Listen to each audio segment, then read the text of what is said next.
Fue el jefe de policía de La Pampa durante la dictadura militar, represor y cara pintada.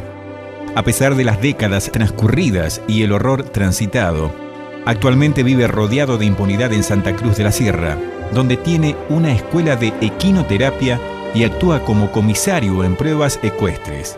Es la increíble historia de Luis Baraldini, el sucesor del Lobo Camps y el artífice de tormentos, persecuciones y una impunidad que aún hoy no tiene freno. Sí, indudablemente era una persona con mucha capacidad en su visión estratégica de lo que querían las Fuerzas Armadas. No te olvides que su carrera la hace en el Ejército y la caballería blindada, que era la fuerza donde él se instrumentó y demás, siempre estuvo por lo menos maltratada por las otras fuerzas. Supuestamente el Ejército eran los brutos y la inteligencia venía de la Armada o de la Marina, principalmente de la Armada. Sin embargo, hubo una gran cantidad de generales y demás de caballería blindada que son los que van a la Escuela de las Américas y esa instrucción siempre la recalcaron gente del tenor de Lanús, Videla, Onganía, y en esa formación aparece como oficial joven Baraldini. Cuando llega a La Pampa es un cuadro del Ejército, él viene como mayor a La Pampa y se hace cargo precisamente de la policía, teniendo en cuenta que ya la Zona 14 estaba en manos del Ejército y eso significaba que las Fuerzas Armadas la conducía el Ejército. Antes de ser jefe de la policía de la provincia, tengo entendido que el mayor Baraldini, siendo capitán, prestó servicios en el destacamento aledaño a Toay y por vínculos familiares tenía una relación bastante estrecha y hasta un conocimiento bastante importante de lo que era la sociedad de Santa Rosa. Cuando se produce el golpe de Estado, a él lo ponen como jefe de la policía de la provincia y por su accionar establece muchos vínculos con la sociedad, pero a su vez se convierte en un personaje de aquellos tiempos. Yo era casi un puber por esos años, pero ya ejercía el periodismo y tenía conocimiento de algunas relaciones familiares y amicales del mayor Baraldini. Venerado por sus pares, por la sociedad e inclusive por los medios periodísticos, Baraldini llegó a convertirse en un verdadero intocable en la sociedad pampeana. Llegó a la provincia como un destacado mayor de la caballería blindada del Ejército, un arma que por los 70 estaba lejos del prestigio de la Armada o la Marina. Baraldini había fundado una relación amical en La Pampa y fundado una familia. Pero además de todo esto, lo que prevalece es que el golpe militar es un golpe cívico-militar. De manera que aquí, para la implementación de este golpe, como también en el país, necesariamente se requirió del concurso de buena parte de la sociedad civil que veía como simpatía el advenimiento de un gobierno militar y que por varias razones, incluso razones propias, porque el gobierno de Isabel Perón estaba muy deteriorado y hacía cosas como para causar antipatía popular, que muchos justificaran la necesidad de un golpe, ¿no? Yo creo que todos esos cuadros militares fueron cuadros políticos y yo hago la vinculación de que en realidad el Ejército era un partido político de un sector de la sociedad que no llegaba con los votos. Entonces recurría a este mecanismo haciendo quizás el análisis claro de lo que decía von Clausewitz, ¿no? Que la política, la guerra es la política por otros medios. Bueno, para ello la guerra era hacer política también. Y para eso tenían cuadros muy importantes como era esta gente que hacía inteligencia, que tenía la capacidad de seleccionar personajes que hacían de buchones en la sociedad, de señalar a los que aparentemente pensaban diferentes. Y bueno, y La Pampa, que es una sociedad chica y que eso me parece que le vino muy bien para ser un jefe de policía que, bueno, generó respeto de la manera más atroz. Su primer destino en La Pampa fue en el Regimiento de Caballería 101, antes del golpe del 24 de marzo del 76. Para esa altura, aún en tiempos de democracia y de gobierno peronista, la comunidad informativa funcionaba a pleno y con todos sus engranajes, de la mano implacable de Ramón Camps. El 2 de diciembre irrumpen en la casa, violentan la puerta trasera y ingresa un operativo al mando del coronel Cobuta y de alguien de la Policía Federal, y no me acuerdo en este momento el apellido de la otra persona que iba a cargo. Y además estaba el comisario Campaño también. Habían cercado toda la manzana, había policía en los techos de los vecinos, habían cortado las calles. Entonces, los dos hermanos de mi compañera y a mí, nos ponen en una habitación, requisan, dan vuelta a toda la casa, nos increpaban que dónde estaban las armas, cosas que nosotros nada que ver, porque realmente tenían una idea tan loca, que éramos una célula subversiva. Entonces entran y me llevan a mí detenida y me alojan en la comisaría Primera de Pico y de ahí me trasladan al día siguiente en un patrullero a la seccional primera de acá de Santa Rosa. En vez de traerme por la ruta asfaltada, que era el camino usual, que era me traen por unos caminos vecinales, dan vueltas, o sea, como intimidándome, y que si me mataran ahí nadie se iba a enterar, cosas, o me decían que me llevaban para disimular porque seguramente que una célula subversiva me iba a ir a rescatar. Si uno lo ve desde este punto de vista, hoy, realmente hasta resulta gracioso. Y en ese momento no lo era porque uno estaba realmente muy atemorizado. Estábamos bastante acotados, pero yo recuerdo que solíamos ir a eventos o de fin de año, o de alguna despedida, o algún aniversario de alguna institución, y Baraldini era infaltable. Y me acuerdo que él se ocupaba personalmente de venir a saludar a la gente, charlar en un clima coloquial, no el clima distante que, por ejemplo, como contracara tenían otros jefes militares, ¿no? Que ponían desde la distancia, pretendían imponer el respeto. Tras la ruptura institucional, el destino de Camps lo llevaría a convertirse en un implacable y sanguinario ariete de Jorge Rafael Videla, comandando la policía bonaerense, mientras que La Pampa de a poco quedaba en manos de Baraldini, que sentaba las bases de la persecución y una oscura trama de terror a través de la jefatura de la Policía Provincial y el comando de la Subzona 14, cuya base operativa tuvo su sede en la seccional primera, de la mano de quien partía tras sentar las bases. El maestro dejaba así todo en las manos de un alumno que no iba a defraudar. Quizás ahí el mérito fue de Camps, ¿no? Que estuvo antes y que indudablemente está atado a una de las páginas más terribles de la historia nacional por lo siniestro que fue, pero Camps hizo inteligencia en La Pampa durante mucho tiempo. Cuando se produjo el golpe ya se sabía quiénes eran activistas, quiénes eran de izquierda, quiénes eran peronistas, quiénes tenían algún tipo de relación con juventud peronistas regionales. Eso le facilitó a Iriart y a Baraldini fundamentalmente hacerse el cargo después del golpe, ¿no? No te olvides que después incluso Camps va a cubrir funciones en lo que es el primer cuerpo ya con delegaciones mucho más fuertes y precisamente en la provincia de Buenos Aires. Se había hecho toda la experiencia en La Pampa de un trabajo de inteligencia que después traslada a Buenos Aires. La presentación de Camps hay algunas cuestiones que los politólogos pueden explicar con mayor solvencia, porque Camps se presentó acá como un general, como un militar peronista, de manera que de hecho ya tenía,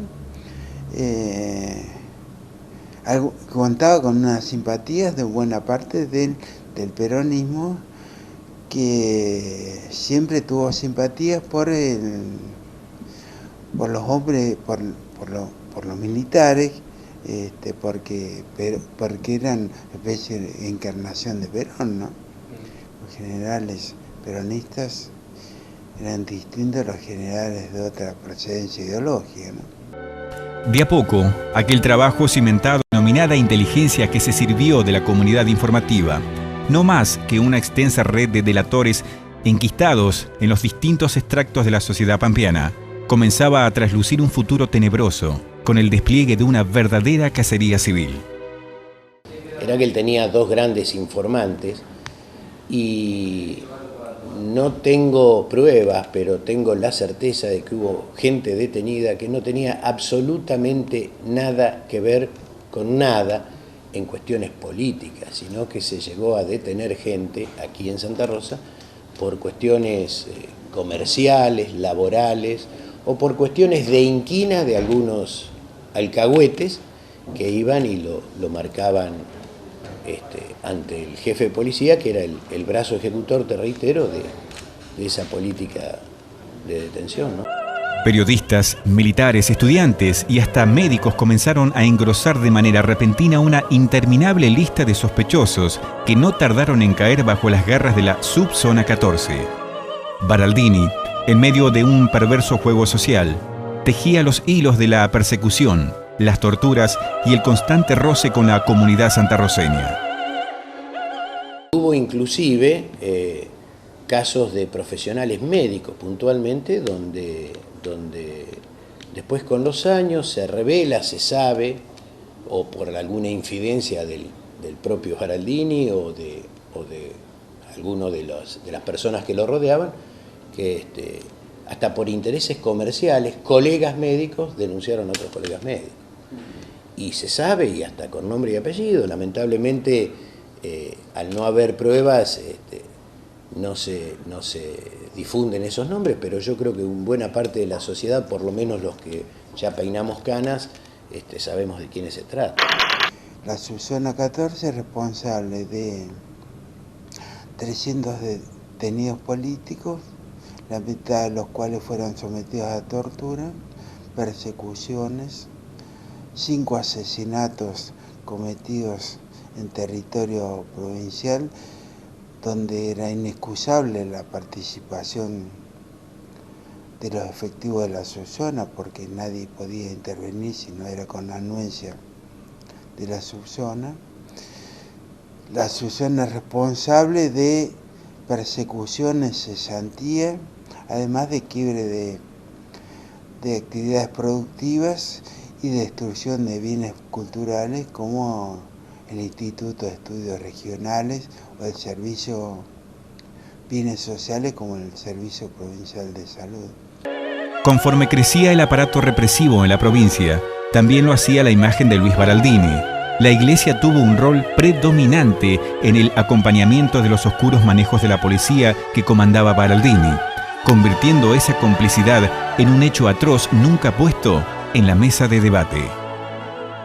Creo que tenía una capacidad para llegar a la gente. Fíjate vos que las vinculaciones más rápidas las hace con los sectores de la iglesia, no por casualidad, tenía una muy buena relación con el monseñor de entonces, Arana. No había acto oficial donde no estuvieran las directoras de los colegios y demás hablando con él de las cosas que pasaban en los colegios, en la ciudad. Era un tipo con mucha astucia, con mucha capacidad de dejar un perfil bueno de su conducción política de la Policía de la Pampa. E incluso cuando baja Jacinto Arauz hay gente que cuenta de que la figura de Baraldini la separan de los personajes que van a tomar ciertos prisioneros a los profesores y demás, y hablan del gran jefe de policía que era. Lo de la editorial es un caso increíble, ¿no? De que bueno, la provincia iba a extrañar a este personaje, la verdad que es para hacernos un replanteo, no era para extrañar, deberíamos haber estado contentos, pero eso marca cómo de alguna manera entró en la sociedad pampeana su imagen. Si bien yo no me acuerdo mucho de él, pero recuerdo gente mayor que me decía que era muy carismático, un tipo que hablaba mucho, que sabía mucho de todos los temas y que fundamentalmente se predisponía a ver qué le pasaba a cada uno, ¿no? Resulta curioso que al minuto del golpe de Estado ya estaba implementándose el esquema represivo, quiénes iban a ser detenidos, quiénes no. Incluso en otros planos también se elegían, con esta misma lógica, también se elegían los miembros del Superior Tribunal de Justicia y todas las jefaturas municipales. O sea, no es que se improvisó en esta materia, tampoco se improvisó en los blancos civiles, quienes iban a ser objeto de la represalia, de la represión, ¿no? En lugares claves, periodistas, docentes, militantes.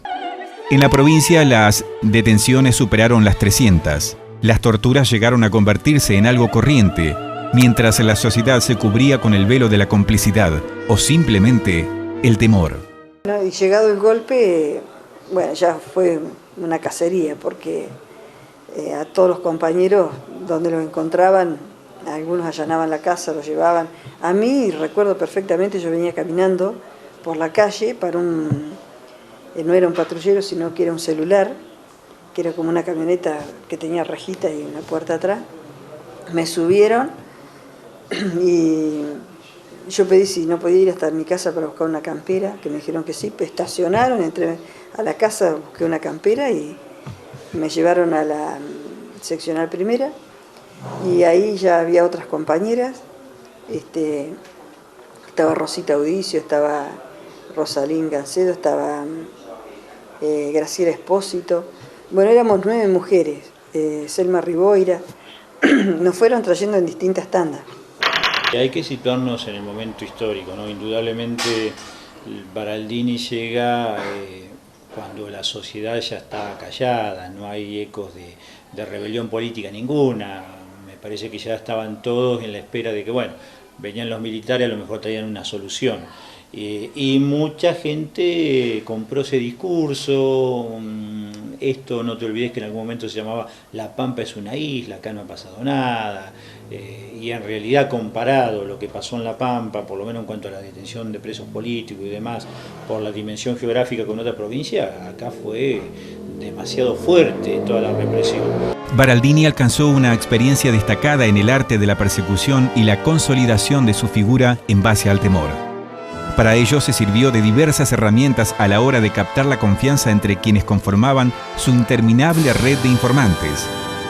En medio de esa locura, llegó a pagar favores ordenando detenciones motivadas solo por enconos personales de sus aliados.